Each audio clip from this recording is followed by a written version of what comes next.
अब विद्वान के विषय को अगले मंत्रों में कहते हैं। भावार्थ, जो विद्वान लोग माता और पिता के सदृश सबके लिए विद्या और धन देने वाले, धर्म पूर्वक आचरण करते हुए अपने समान जाति वाले तथा अन्य जनों की रक्षा करते हैं, वे सबके पूजा करने योग्य होते हैं। भावार्थ, उन लोगों के ही नाम प्रशंसा करने योग्य और प्रसिद्ध होवें कि जो विद्वान और अविद्वानों में मित्रता को प्राप्त होकर धर्म और अधर्म के विचार के लिए उत्तम बुद्धि सबके लिए देते हैं। भावार्थ, इस मंत्र में वाचक् लुप्तोपमा अलंकार है। हे विद्वानों, आप लोग हम लोगों को न्यायाधीश और माता के सदृश अन्यायाचरण से अलग करके और सत्य धर्म युक्त कर्मों को प्राप्त कराके संपूर्ण पृथ्वी को बहुत प्रजा और असंख्य धन युक्त करो। भावार्थ, इस मंत्र में वाचक् लुप्तोपमा अलंकार है।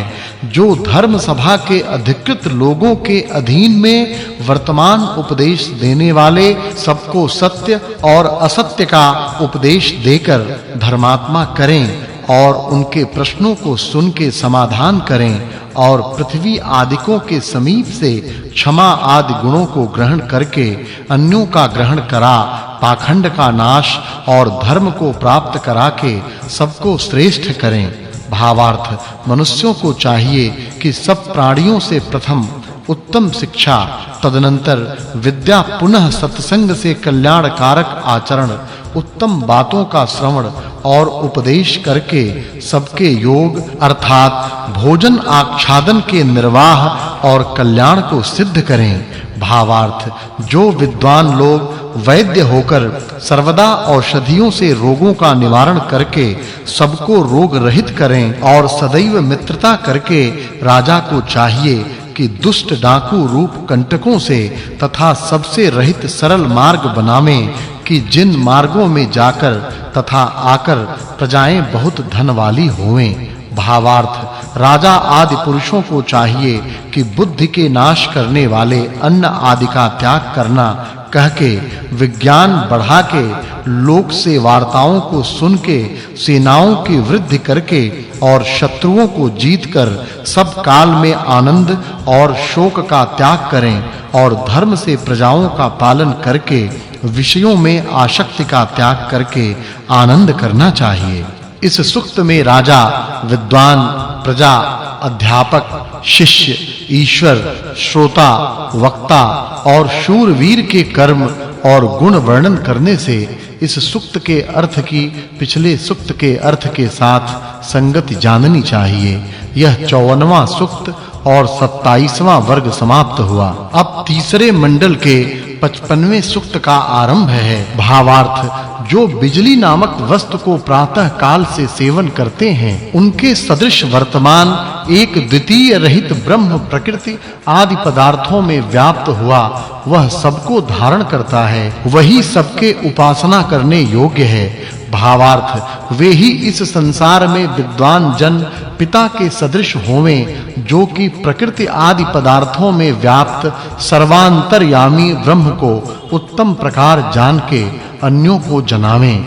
भावार्थ, मनुष्य लोग आलस्य को त्याग के पूर्व पुरुषों द्वारा किए हुए कर्मों का सेवन करके देवों के देव, सबके आधार सत्य स्वरूप और दीपक से घट आदि के सदृश भीतर व्याप्त परमात्मा को साक्षात देख के अन्य जनों के प्रति उपदेश देवें। भावार्थ, हे मनुष्यों, जिससे प्रकाशित हुए सूर्य आदि प्रकाशित होते हैं, जो अव्यक्त अर्थात प्रकृति में सबको उत्पन्न करके तथा धारण करके माता के सदृश रक्षा करता है और जो यथार्थ वक्ता विद्वानों के सत्कार करने योग्य है, उस ब्रह्म की आप लोग उपासना करो। भावार्थ, हे मनुष्यों, जो उत्पन्न हो गई और उत्पन्न होने वाली प्रजाओं में व्याप्त धारण करने वाला अंतर्यामी वर्तमान है, उस परमात्मा की सेवा करो। भावार्थ, हे मनुष्यों, जो कुछ इस संसार में सूर्य आदि वस्तु जो इस संसार में अनेक प्रकार की रचना है और जो विचित्र रूप स्वाद आदि वर्तमान हैं और सब अपने-अपने मंडल से घूमते हैं, प्रलय से प्रथम नहीं नष्ट होते हैं, वे ये परमात्मा के कर्म हैं, यह जानना चाहिए। भावार्थ, हे मनुष्यों, जो जगदीश्वर सूर्य आदि जगत को निर्माण, धारण और प्रकाश करके पालन करता है और जो सर्वत्र बसता हुआ सबको अपने में बसाता है, जिस एक ही को यथार्थ बोलने वाले विद्वान लोग सेवते हैं, उस ही की सब लोग उपासना करो। भावार्थ, हे मनुष्यों, जैसे युद्ध करते हुए समीप में वर्तमान और शत्रु के नाशक वीर पुरुष के समीप में कायर मनुष्य तिरस्कृत हुए पुरुष के सदृश देखा जाता है, वैसे ही संपूर्ण शक्ति वाले अनंत परमात्मा के समीप में सूर्य आदिक जगत क्षुद्र और तिरस्कृत है। और जो जगदीश्वर विद्या के खजाने रूप चारों वेदों की वाणी के आभूषण हुओं का शासन करता है, उसी को इष्ट आप लोग मानो। भावार्थ, इस मंत्र में वाचक् लुप्तोपमा अलंकार है। हे मनुष्यों, जो जगदीश्वर योगियों को वायु के द्वारा वृद्ध दूत के सदृश दूर देश में वर्तमान समाचार व पदार्थ को जानता है और अंतर्यामी हुआ अपने प्रकाश से सबको प्रकाशित और जीवों के कर्मों को जानकर फलों को देता है, अंतःकरण में वर्तमान हुआ न्याय और अन्याय करने और न करने को चिताता है, वही हम लोगों को अतिशय पूजा करने योग्य ब्रह्म वस्तु है। आप लोग भी ऐसा जानो। भावार्थ, इस मंत्र में वाचक् लुप्तोपमा अलंकार है।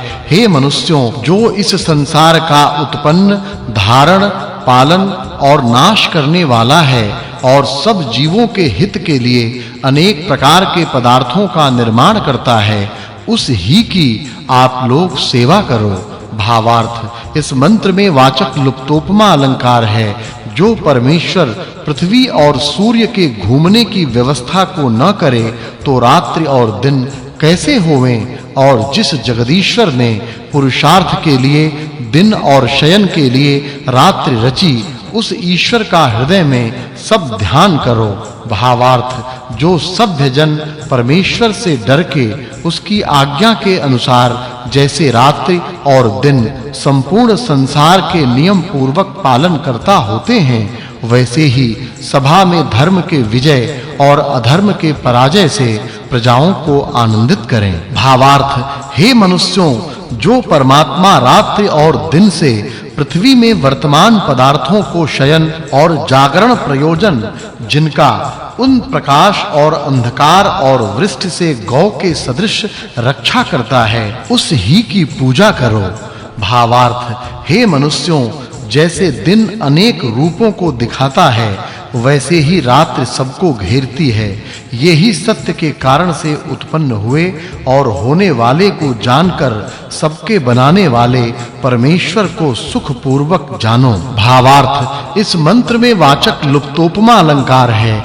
जैसे मनुष्य लोग दो पैरों से चलते हैं, वैसे ही रात्रि और दिन चलते हैं, और जैसे दिन पथ्य है, वैसे रात्रि पथ्य नहीं होती है। इसी प्रकार सर्वांतरयामी ब्रह्म को त्याग करके अन्य उपासित हुआ पथ्य नहीं होता है। भावार्थ, इस मंत्र में वाचक् लुप्तोपमा अलंकार है। जैसे प्रथम अवस्था में वर्तमान विद्या पढ़ी हुई बाला भिन्न ब्रह्मचारिणी स्त्रियां अपने सदृश पतियों को प्राप्त होकर आनंदित होती हैं, वैसे ही सर्व विद्याओं से युक्त वाणियों को प्राप्त होकर विद्वान लोग सुखी होते हैं। भावार्थ, हे मनुष्यों, जो सूर्य रात्रि के अंत और दिन के आदि में सर्व प्राणियों को निरंतर जगा के शब्द करा और व्यवहार करा के लक्ष्मियों को प्राप्त कराता है, और रात्रि में चंद्र आदिकों में किरणों को रख के प्रकाश कराता, सो यह प्रकाशमान जगदीश्वर से उत्पन्न किया गया